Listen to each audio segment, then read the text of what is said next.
Hello guys, welcome back to the channel, welcome back to the garage, and welcome back to the drag truck build, cage build, 4-link build, whatever you want to call it. We're cutting, grinding, bending tube, and whatnot tonight. So guys, we're going to basically pick up where we left off in the last video. If you guys didn't see that, make sure you check it out. But if you did, you guys remember that we put our first set of gusset bars in here to our 4-link crossbar, put little gusset plates on each of our tubes, and then capped off our tubes. So we got done there, it got late, we weren't able to finish this project here, but basically I've designed our bar for here. I have all our cuts that we need to make, or our two cuts per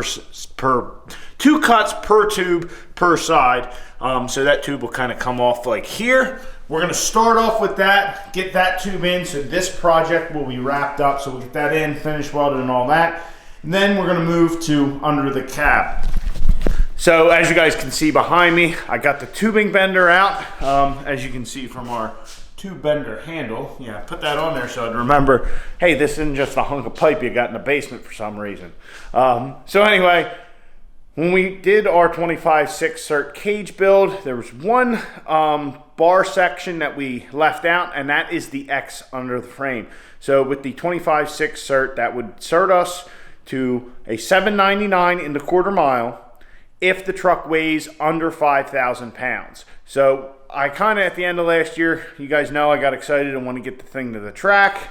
We didn't end up doing that, but I kind of said, screw it.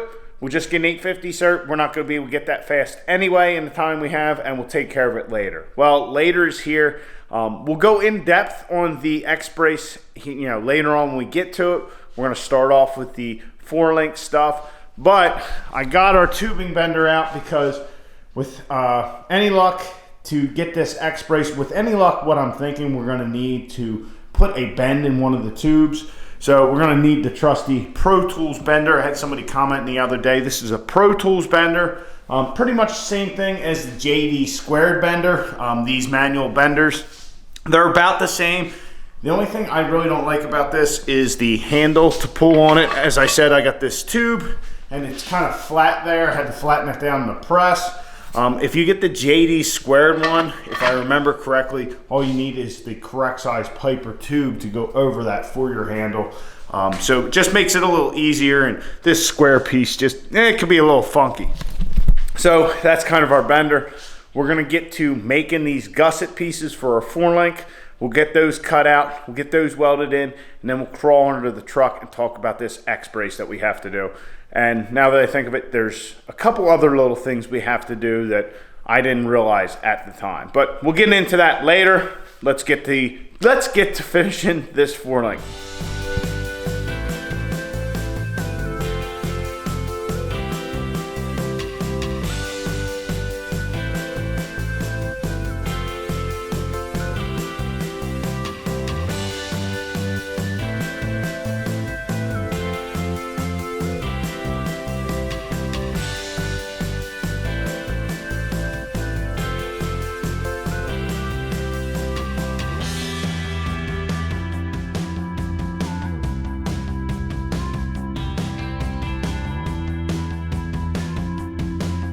So our gussets are in and they're fully welded. Everything's looking good. That dough coat definitely looks sweet in there, all nice and shiny. Eventually we will paint it, but yeah. So our gussets are in.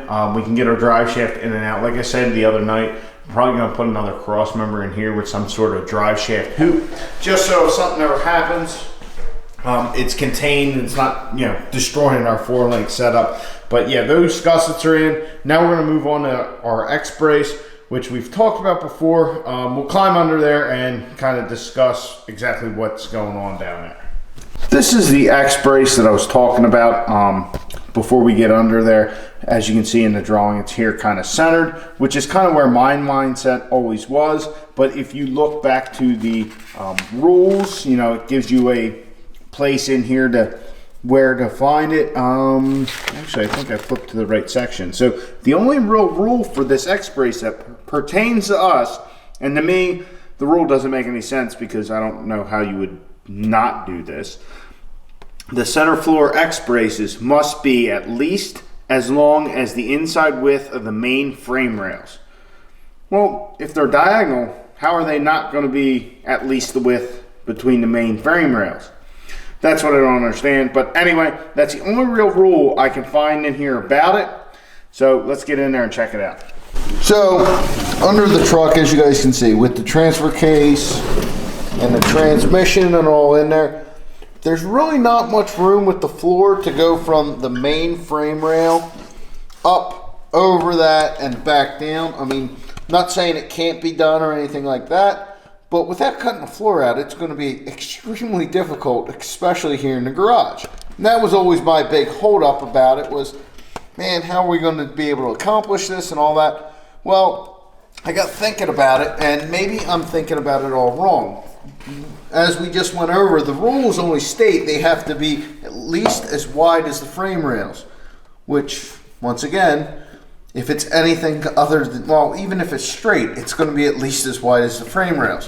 So what I'm thinking, as you can see that white X there, I'm thinking we just make this toward the back end here, right up here, and kind of go from like this X here, back to this corner here, and then the same thing over here, from here, over here, and then just try and go up over our transfer case. I don't see any rules that say there can't be a bend there, so basically we'll kind of simulate our drive shaft tube again, but in a diagonal fashion inside here, and kind of go up over the tail housing of the transfer case, and then run 2 bars up to it to form our X brace. That's the kind of the figure. What I figured out is probably going to be our best bet. Like I said, looking at the rule book, there's nothing that says you can't do it or that would make you believe that you can't. So that's kind of my game plan. Now, that being said, my game plan as far as making the piece, I'm going to take rough measurements. I'm going to throw a bend in a piece of tube, and we're going to just kind of wing it. It would be a lot easier if somebody hadn't cut a bunch of holes in the frame. We'd have solid frame the whole way, but oh well, we got another little hurdle we got to get over. So I'm going to bend a piece of tube and start cutting it to fit and see if we can do this without wasting a whole bunch of tube. And worst comes to worst, we can always put the X brace straight underneath here. It just makes getting the transfer case out a little bit tougher. That's the other thing. There's nothing that says the X brace has to be centered. So, you know, if that was the case, we could kind of come from this corner over to here and then over to here. So that way you just have to, you know, kind of turn this thing when you're bringing it down. I don't know. We're going to try and go up and over. And if that doesn't work, we'll kick back to plan B or C or whatever it is.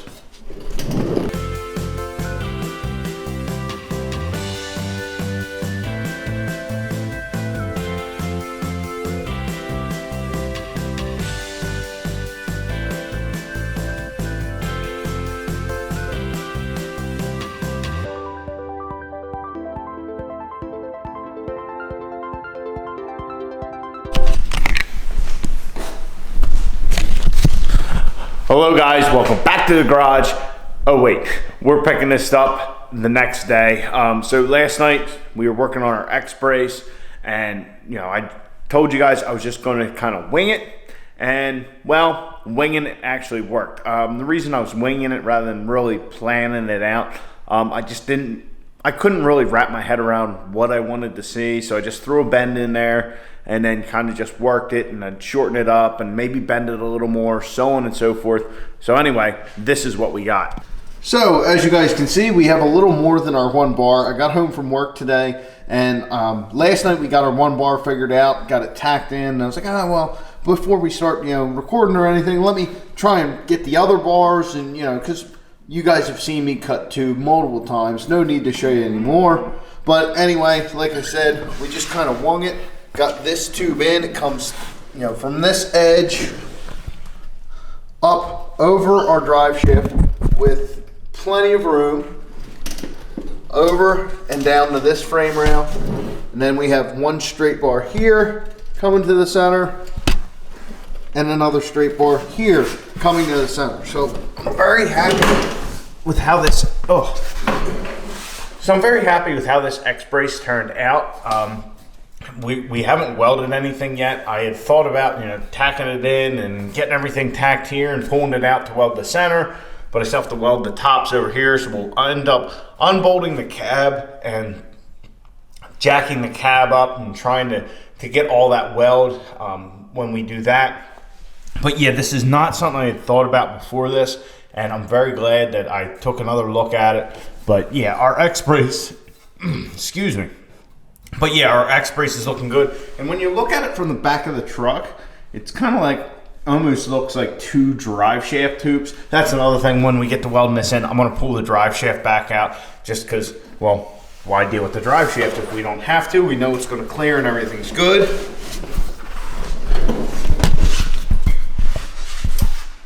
And then looking at it from underneath the cab, it doesn't look bad at all. I think that this is the perfect compromise of what I was thinking. Don't get me wrong, it's not perfect. Like this one here is higher than this one, and vice versa on this side, but not a big deal.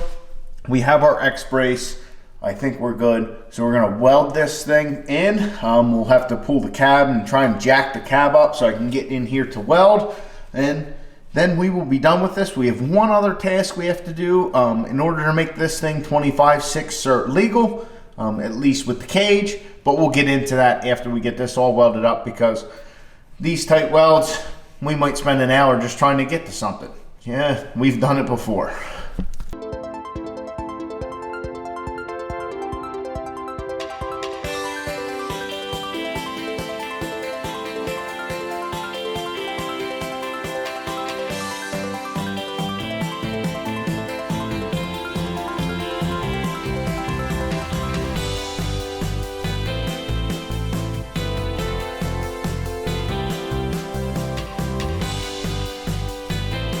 All right, guys, so it is quite a bit later. Welding this X-brace up was just tough. So it is fully welded, everything is done on it, but these corners, the front or back two here, they weren't too bad, other than the fact that we had this like rear cross member for our cage to deal with. But the front ones up there, what a royal pain. The problem was with the cage and all, we can't get the cab jacked up enough. The cab will only jack up a couple inches to give us more clearance. But, struggled around with that and just trying to get in there and all that. And it wasn't working out too good. And finally we were able to get everything. It was just trying, positioning issues. And I was on the creeper, and the creeper's catching cords and just all that kind of stuff. But anyway, we got all those, and they weren't, like I said, I'm probably making too much of a big deal of it. They were a pain, but we got them. It wasn't anything more difficult than we've done before. Now, the top of the X-brace, that was a different story. I could not get it. So on the one side, I was actually able to stick a mirror in the tail shaft there of the transfer case and prop it up, and I was able to actually mirror weld the top portion of that. That was, I guess, this side over here. I was able to mirror weld that, but there wasn't much welding left to do. I had probably an inch to go, and the mirror welding is not something I'm really familiar with. I've done it a couple of times here and there, but it just never really pans out too good. Really, the big problem with I always done it really with stick, but with TIG, the problem is it's not the left and right that gets you because it's backwards. It's the depth perception. So you keep sticking your tungsten into the puddle and all that. So I was able to mirror weld that, and I tried that on the other side, and I was having a heck of a time. I couldn't get it. So on that rear bar that comes up to our cross piece, I actually cut a little flap. So I cut a hole in there so we could weld that up. I should have just made it wider and done that from the start rather than screwing with the whole thing. And as you can see, it's black because before I let the cab down off of the jacks, I decided to throw a layer of paint on there because now the cab's down, we're not going to be able to get to it. And to be honest, I'm done for the night. And I didn't want the jacks bleeding down. And, who knows what would happen with the cab. It'd probably just go back where it is, but I didn't want to have to worry about it. Just want to get a coat of paint on it. So the big X-brace is done. It was something, if I would have thought of this before, we would have done this much sooner, and it wouldn't have been hard. You know, we would have done this when we were able to take the cab all the way up and all that. It's one of them things that, looking back, you know, doing this for the first time, I didn't realize. If I were to ever do something like this again, now I know, hey, we could put this back by the transfer case, or if it was a two-wheel drive, you know, you could put it, you know, back there and there wouldn't really be anything other than drive shaft to worry about. And get that out of the way, it'd be done and all that. But that's a lesson learned. So I said earlier that there's one more thing we have to do for our certification, and I was looking through the book, and it was something that I just completely overlooked before. So behind our seat here, we have a bar here for our straps. Well, if you look at the 25/6 cage cert book, that bar is supposed to go the whole way across, to be like a shoulder bar. So we have this bar here, but that's the one that runs the whole length. So really this bar right here, which obviously these are at my shoulders, so we need to extend that either side just to fully encapsulate the funny car cage. Is it something that we could possibly get dinged on? I don't know, but we don't have a back window in the truck. The truck's apart. All we gotta do is take 4 bolts out. We got the seat out. We might as well do them now. And then I'm confident that we should get the certification, because I think everything else should be good. But yeah, guys, so we're moving along back to doing a little bit of cage work, which I thought we were done with, but this should be the last of it. Yeah, it's just getting under the truck and doing, I was used to it there for a few months, and then I got out of it, and it's not fun trying to get those welds that you can't, you know, you gotta get the right position. And anyway, I'm tired. It's a school night. Moving on, we'll keep working on the truck and working on the other stuff, but yeah, we're making progress, and racing season's fastly approaching, so we need to start kind of wrapping this stuff up. Anyway, guys, I hope you enjoyed. Please get out in your garage. I was going to tell you to subscribe, like, follow the channel, all that, but do that, then get out in your garage, get the wrenching on your truck.